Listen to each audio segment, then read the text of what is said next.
জলবায়ুর পরিবর্তনের সঙ্গে ওঠানামা করছে তাপমাত্রা। দর্শক, সকালে সূর্য আলো ছড়িয়ে হেসে উঠলেও শীতের দাপট দেখাচ্ছে হিম বাতাস।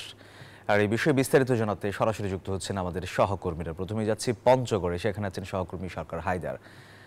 হায়দার, সূর্যের দেখা মিলেছে কিনা প্রথমে জানাবেন, সেই সাথে কেমন শীত পড়েছে আর চাহিদা অনুযায়ী নিম্ন আয়ের মানুষ শীত বস্ত্র পাচ্ছে কিনা?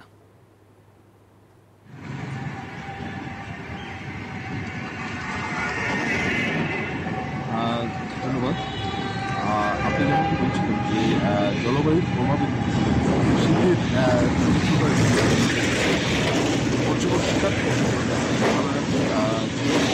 হিমালয়ের যে হিমবায়ু কিন্তু এখানে শীতের অনুভবটা একটু বেশি হয়।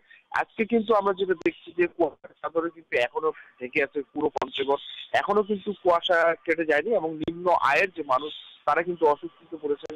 সাধারণ মানুষ কিন্তু আজকে ঘর থেকে বের হচ্ছে এখন পর্যন্ত সূর্যের দেখা পেলেন, সাধারণ মানুষ কিন্তু আজকে ঘর থেকে বের হচ্ছেন না।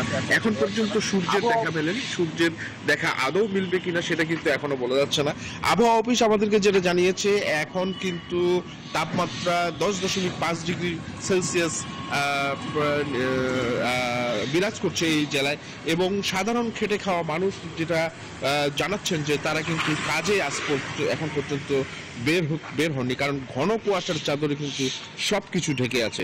আমাদেরকে জেলা প্রশাসন যেটা জানিয়েছে যে নিম্ন আয়ের মানুষের কাছে এবং যারা ছিন্নমূল মানুষ তাদের কাছে কিন্তু তারা শীতের কাপড়, কম্বল এবং অন্যান্য কাপড় কিন্তু তারা পৌঁছে দিচ্ছেন, এবং যারা বেসরকারি উদ্যোগেও কিন্তু নানা স্থানে কিন্তু কম্বল এবং শীতের কাপড় বিতরণ করা হচ্ছে। এ পর্যন্ত অনেক মানুষই এই জেলার কিন্তু শীতের কাপড় পেয়েছে বলে জানিয়েছেন আমাদেরকে জেলা প্রশাসন, এবং শীতের যে তীব্রতা সেটা কিন্তু আরো বাড়তে পারে বলে জানিয়েছে আমাদের আবহাওয়া অফিস বলছে যে সামনে কিন্তু তীব্র এবং মাঝারি ধরনের শৈত্যপ্রবাহ কিন্তু বয়ে যেতে পারে, এবং ঘন ঠান্ডা কিন্তু অনুভূত হতে পারে, এবং এই ঠান্ডা কিন্তু আরো কিছুদিন বিরাজ করবে বলে তারা আমাদেরকে জানিয়েছেন। তো এই ছিল আমার কাছে পঞ্চগড় থেকে সর্বশেষ শীতের সংবাদ। আমরা যাচ্ছি লালমনিরহাটে, সেখানে অপেক্ষা করছেন সহকর্মী রবিউল হাসান।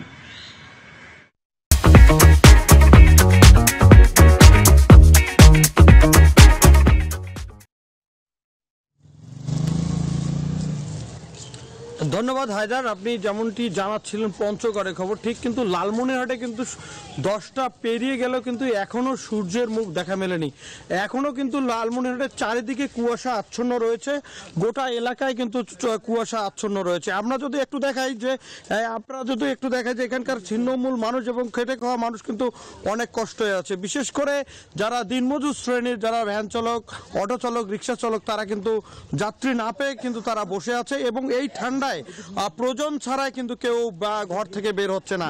আজকে কিন্তু লালমনিরহাটের সর্বনিম্ন তাপমাত্রা 11.5 ডিগ্রি সেলসিয়াস বলে আবহাওয়া অফিস আমাদের জানিয়েছেন। পাশাপাশি এই কনকনে ঠান্ডায় কিন্তু তিস্তা, ধরলা এবং সানিয়াজান নদীর যে তীরবর্তী এলাকার মানুষ কিন্তু জুবুথুবু হয়ে পড়ছে।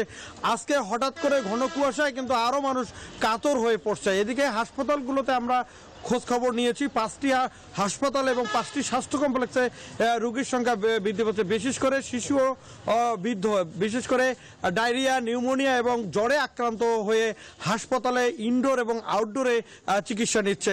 এই ছিল আমার কাছে সর্বশেষ। ফিরে যাচ্ছি স্টুডিওতে। ধন্যবাদ আপনাকে।